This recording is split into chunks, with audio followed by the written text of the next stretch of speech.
Bismillahirrahmanirrahim. Assalamualaikum warahmatullahi wabarakatuh. Salam untuk kita semua. Pada pertemuan ini kita akan membahas tentang equity atau modal.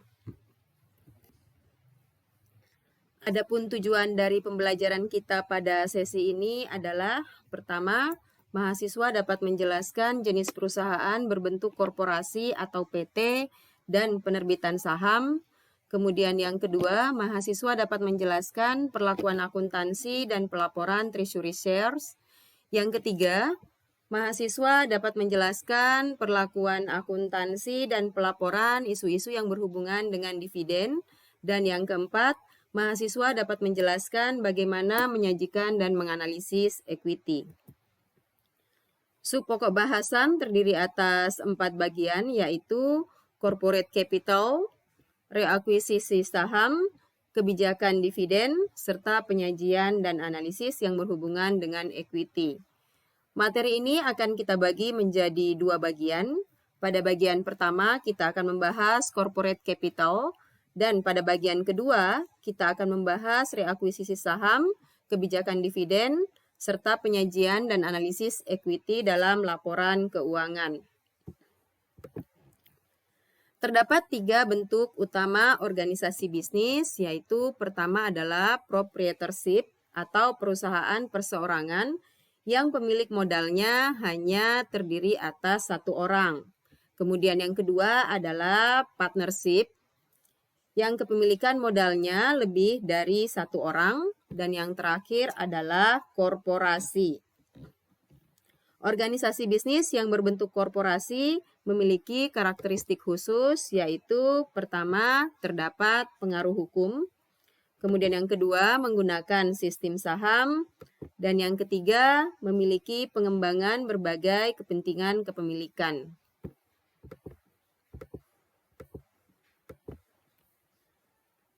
Hukum korporasi yang berlaku di Indonesia, yaitu pihak yang ingin mendirikan PT harus menyiapkan data pendirian perusahaan, kemudian membuat akte pendirian di notaris. Selanjutnya, notaris mengajukan pengesahan sebagai badan hukum kepada Menteri Hukum dan HAM.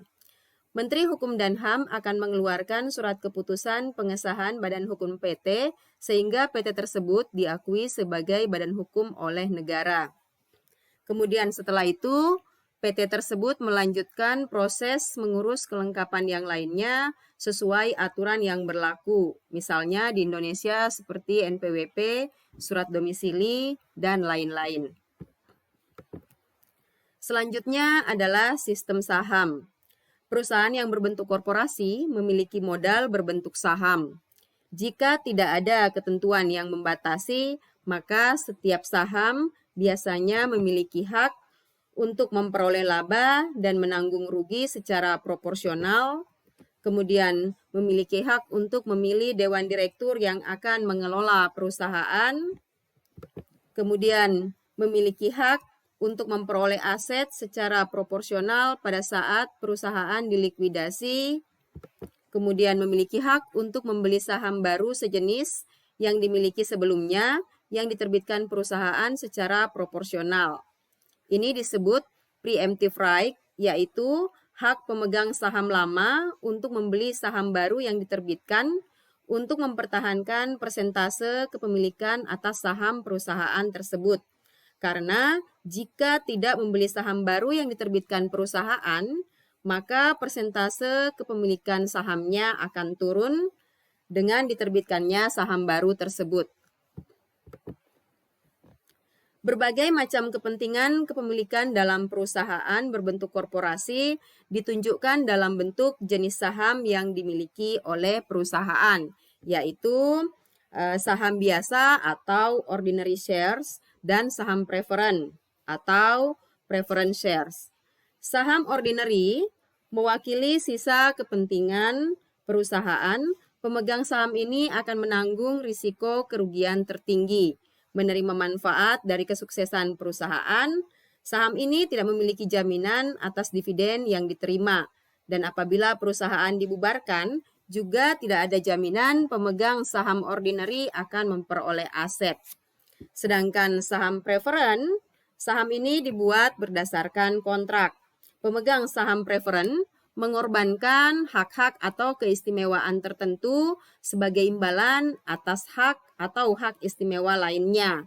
Contohnya, pemegang saham preferen tidak memiliki hak suara dalam pemilihan dewan direktur, tetapi pemegang saham preferen memiliki keistimewaan berupa preferensi dalam memperoleh dividen. Equity disajikan pada laporan posisi keuangan dan disubklasifikasi ke dalam beberapa kategori, yaitu share capital atau modal saham, share premium,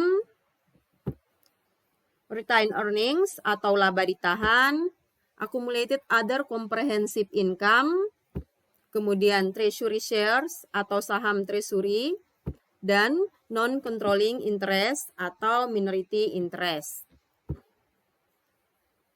Jadi, modal yang dimiliki oleh perusahaan berasal dari dua sumber utama. Pertama, dari retained earnings atau laba ditahan yang berasal dari profit yang diperoleh perusahaan selama melaksanakan kegiatan operasionalnya.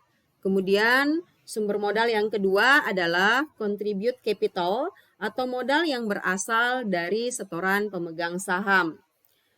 Contribute capital ada yang berbentuk saham ordinary dan ada yang berbentuk saham preferen. Dari penjualan saham ordinary, perusahaan juga memperoleh share premium yang merupakan selisih antara harga jual di atas nilai nominal yang juga merupakan komponen penambah modal perusahaan. Demikian juga pada penjualan saham preferen. Jadi baik saham preferen maupun saham ordinary masing-masing memiliki share premium. Kemudian ada yang disebut dengan treasury share atau saham treasury, yaitu saham perusahaan yang dibeli kembali atau ditarik peredarannya sehingga mengurangi modal perusahaan. Jadi treasury shares di sini adalah akun pengurang modal. Seluruh aset yang dimiliki perusahaan dikurangi semua hutang yang dimiliki oleh perusahaan. Itulah yang merupakan modal milik perusahaan atau aset yang diperoleh melalui modal yang dimiliki perusahaan yang bukan berasal dari hutang. Dalam penerbitan saham, terdapat beberapa hal yang menjadi fokus akuntansi. Pertama adalah par value shares atau nilai nominal saham. Yang kedua adalah no par shares atau saham tanpa nilai nominal. Yang ketiga adalah saham yang dijual dalam satu paket atau dikombinasikan dengan surat berharga lainnya. Yang keempat, saham yang dijual dalam transaksi non-cash. Dan yang kelima, kos yang timbul dari penerbitan atau penjualan saham.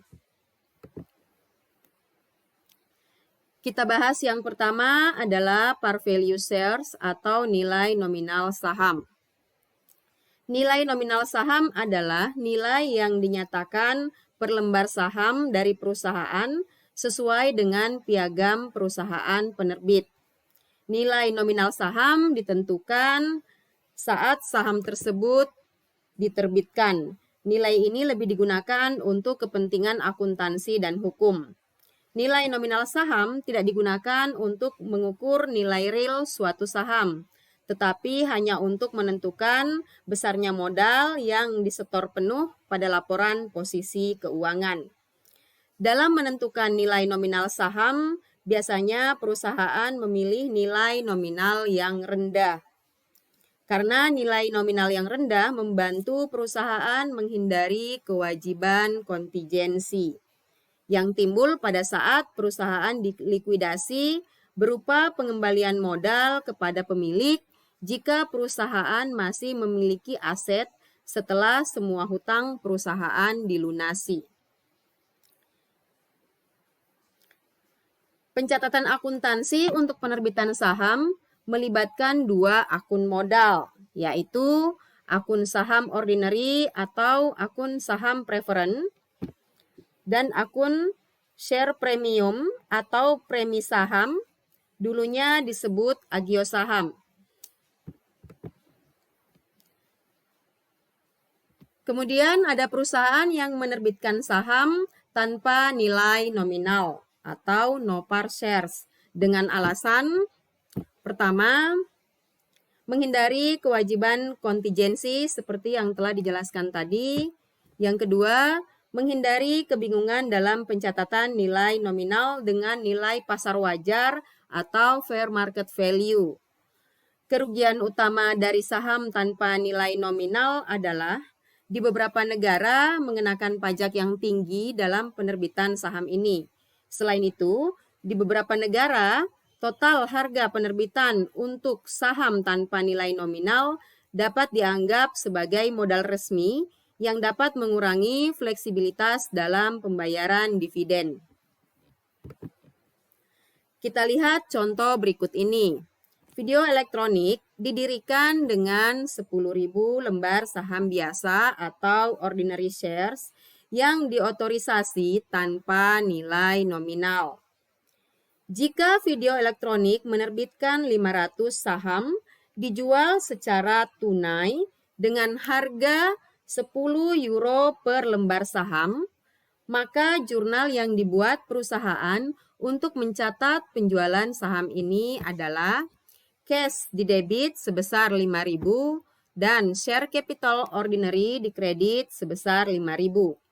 Angka 5.000 ini berasal dari jumlah lembar saham terjual yaitu 500 lembar dikali harga jual per lembar yaitu 10 euro per lembar. Perlu diperhatikan, saham ada yang diotorisasi dan ada yang terjual. Saham yang diotorisasi adalah jumlah saham yang tertulis dalam akta pendirian yang direncanakan akan dijual, jadi tidak di jurnal, kecuali saham tersebut sudah terjual, baru dibuat jurnal, dan saham yang terjual akan menambah modal perusahaan. Sedangkan saham beredar adalah jumlah saham perusahaan yang telah terjual atau dimiliki investor. Selanjutnya masih menggunakan contoh tadi, video elektronik kemudian menjual lagi 500 lembar sahamnya dengan harga 11 euro per lembar. Maka jurnal untuk mencatat transaksi ini adalah cash di debit sebesar 5.500 dan share capital ordinary di kredit sebesar 5.500. Angka 5.500 ini berasal dari jumlah lembar saham terjual sebanyak 500 lembar dikali harga jual per lembar, yaitu 11 euro. Di beberapa negara terdapat aturan jika perusahaan menerbitkan saham tanpa nilai nominal, maka perusahaan tersebut harus menetapkan state value untuk sahamnya. Sehingga modal saham akan dicatat sebesar state value dikalikan jumlah lembar saham terjual. Dan selisih lebih antara harga jual dengan state value akan dicatat sebagai share premium. Contoh, jika perusahaan menjual secara tunai 1.000 lembar saham dengan harga 5 euro per lembar, dengan harga 15 euro per lembar, state value 5 euro per lembar. Maka jurnal untuk mencatat transaksi ini adalah cash di debit sebesar 15.000 berasal dari jumlah saham terjual sebanyak 1.000 lembar dikali harga jual per lembar 5 euro. Share capital ordinary di kredit sebesar 5.000 berasal dari jumlah lembar saham yang terjual 1.000 lembar dikali state value 5 euro per lembar. Kemudian share premium ordinary di kredit sebesar 10.000 merupakan selisih lebih total harga jual 15.000 dengan total state value saham 5.000. Selanjutnya adalah saham yang dijual satu paket atau dikombinasikan dengan surat berharga lainnya, seperti saham ordinary dan surat obligasi perusahaan, atau saham ordinary dijual bersama dengan saham preferen. Terkait pencatatan akuntansi untuk transaksi penjualan kombinasi seperti ini, terdapat dua metode untuk mengalokasikan hasil penjualannya, yaitu metode proporsional dan metode inkremental. Silahkan melihat brief exercise 15.4 di textbook. Rafonet Corporation menjual 300 lembar saham ordinary dengan nilai nominal $10 per lembar dan 100 lembar saham preference dengan nilai nominal $50 per lembar secara lamsam sebesar $13.500. Pada saat penjualan, harga pasar saham ordinary adalah $20 per lembar dan saham preference adalah $90 per lembar. Untuk mencatat transaksi penjualan kombinasi atau lamsam seperti ini, maka perusahaan harus memilih antara menggunakan metode proporsional atau metode inkremental untuk mengalokasikan berapa harga jual untuk saham ordinary dan saham preferen, karena dalam pencatatan akuntansi tidak bisa digabungkan. Jika harga pasar kedua saham diketahui, maka perusahaan bisa menggunakan metode proporsional. Pertama, perusahaan harus menghitung presentasi yang akan dijadikan dasar pengalokasian harga jual dengan menggunakan harga pasar masing-masing saham. Jadi pertama-tama kita mencari persen dari masing-masing saham, yaitu saham biasa dan saham preference. Total harga pasar ordinary shares adalah 300 lembar dikali $20 sama dengan $6.000. Kemudian total harga pasar saham preference adalah 100 lembar dikali $90 sama dengan $9.000.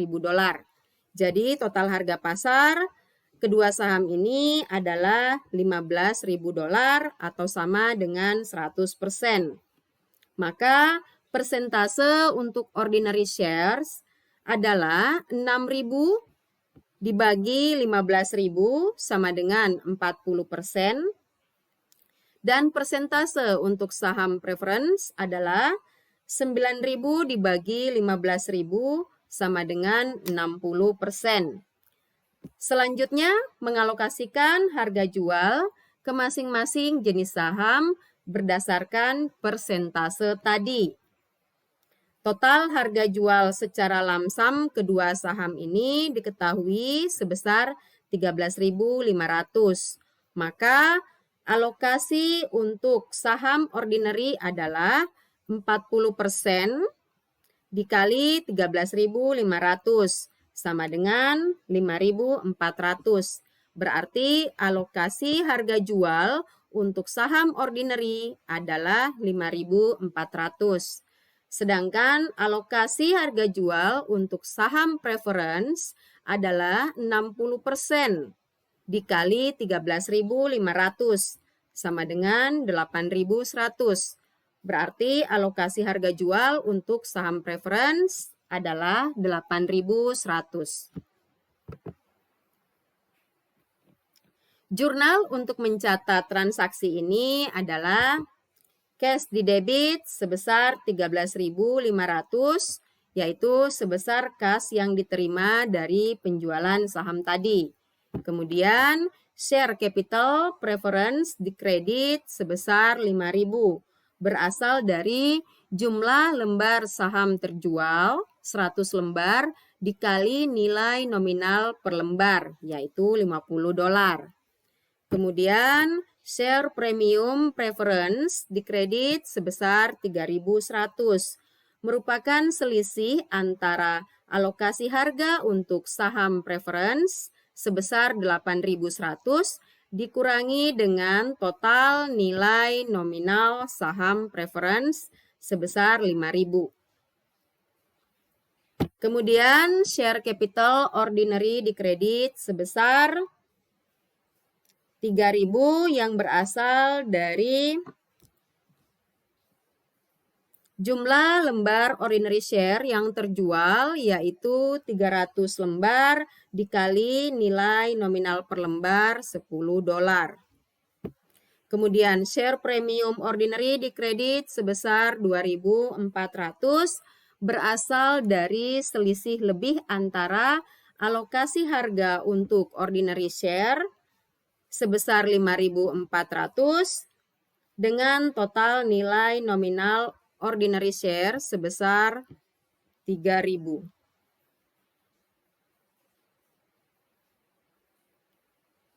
Perlu diingat bahwa akun share capital dicatat sebesar jumlah lembar saham yang terjual dikali dengan nilai nominal atau state value per lembar. Contoh berikut ini masih menggunakan soal yang sama, yaitu brief exercise 15.4. Tetapi yang diketahui hanya harga pasar saham ordinary, sedangkan harga pasar saham preference tidak diketahui. Apabila harga pasar salah satu saham atau surat berharga yang dijual secara kombinasi tidak diketahui, maka perusahaan tidak bisa menggunakan metode proporsional, sehingga perusahaan harus menggunakan metode inkremental. Pertama, kita menghitung harga pasar saham yang diketahui. Dalam contoh ini, harga pasar saham yang diketahui adalah hanya harga pasar saham ordinary, sehingga yang dihitung hanya harga pasar saham ordinary. Total harga pasar saham ordinary adalah 300 lembar dikali harga pasar per lembar, yaitu $20 sama dengan 6.000. Maka harga jual lamsam sebesar 13.500 dialokasikan sebesar harga pasar saham ordinary, yaitu 6.000 sebagai harga jual untuk saham ordinary, dan sisa harga jual sebesar 13.500 dikurangi 6.000 sama dengan 7.500 dialokasikan sebagai harga jual saham preference.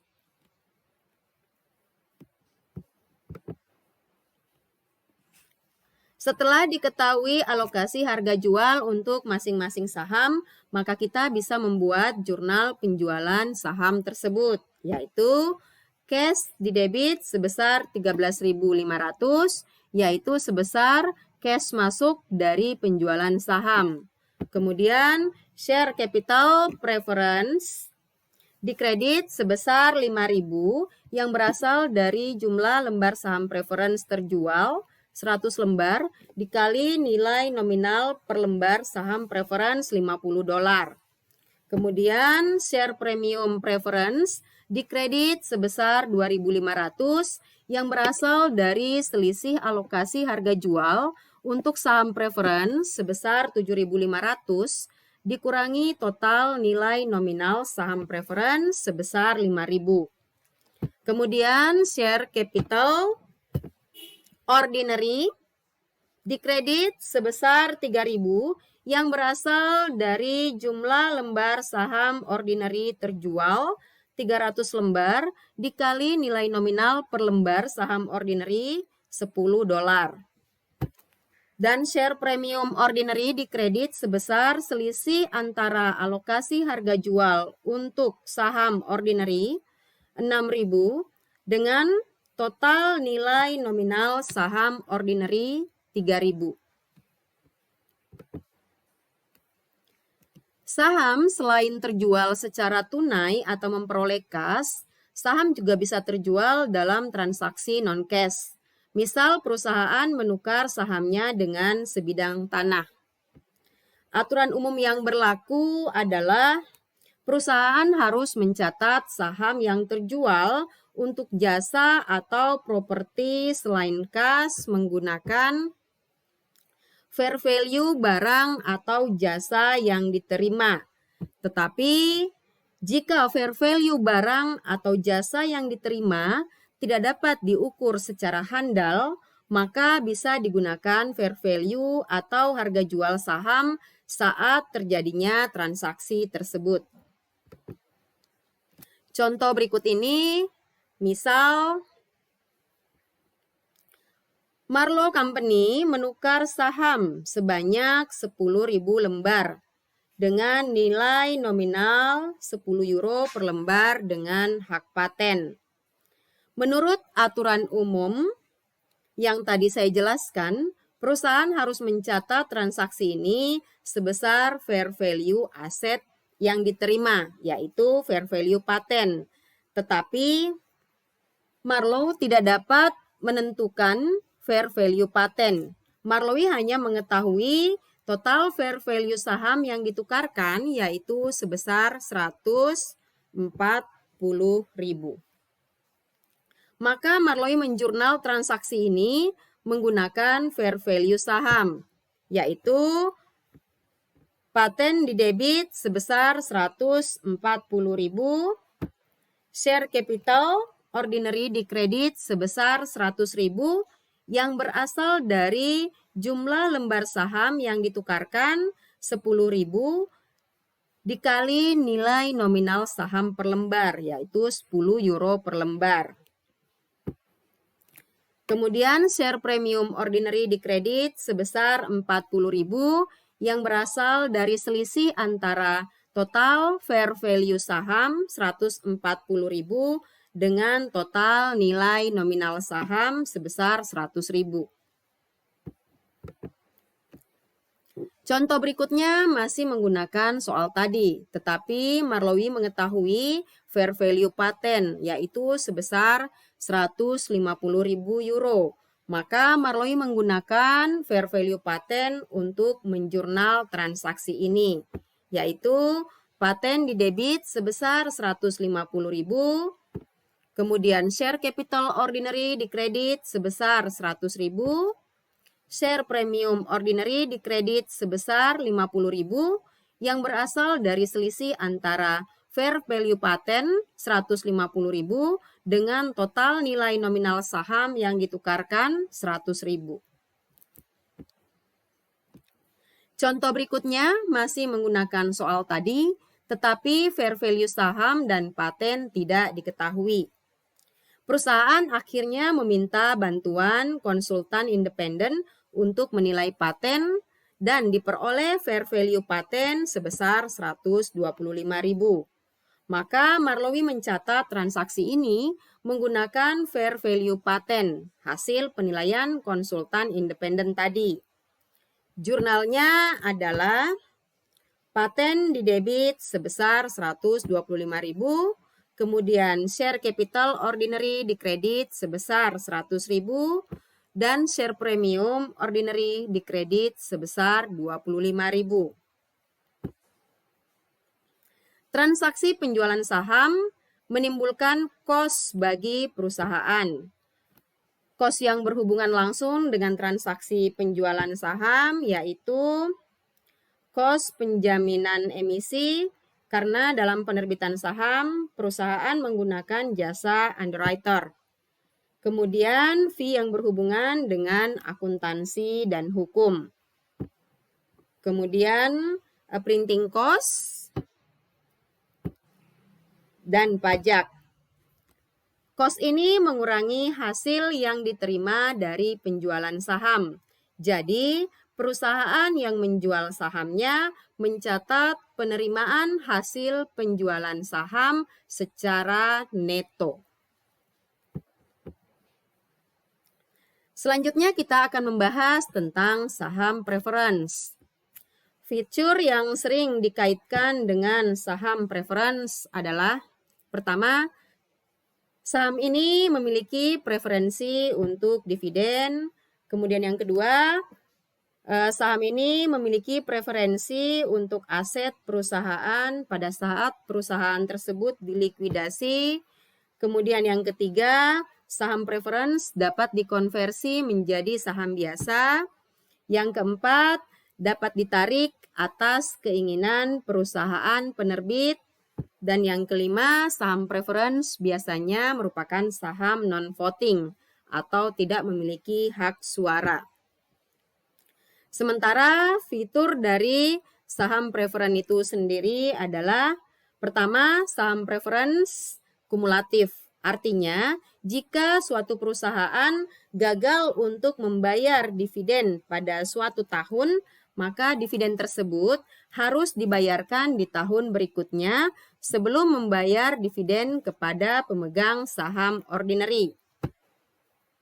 Kedua, participating, bahwa para pemegang saham preference yang berpartisipasi secara parsial dalam perusahaan berbagi nilai dengan pemegang saham biasa dalam setiap distribusi keuntungan di luar tarif yang ditentukan untuk dividen saham preference sejak awal.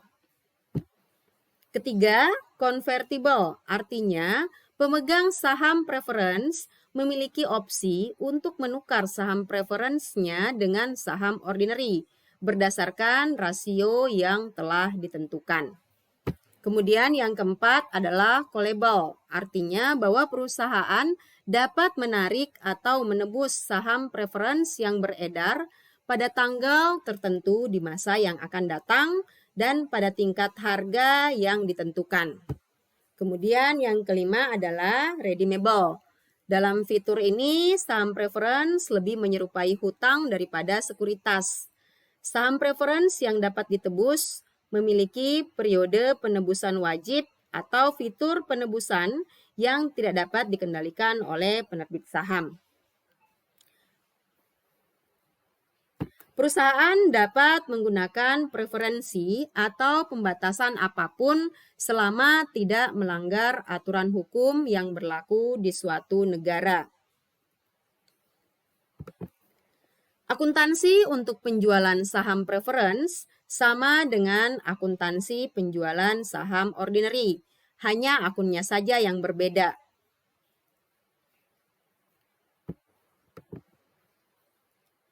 Contoh berikut ini, Bishop PLC menjual 10.000 lembar saham preference dengan nilai nominal 10 per lembar dengan harga jual 12 per lembar secara tunai.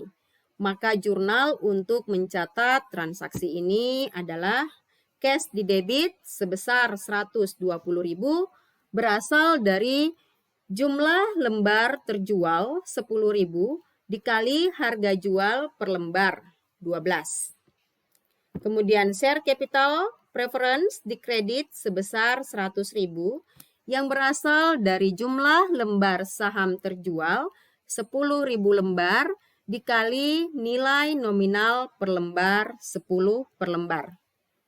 Kemudian share premium preference dikredit sebesar 20.000 yang merupakan selisih lebih antara total harga jual 120.000 dengan total nilai nominal saham terjual sebesar 100.000.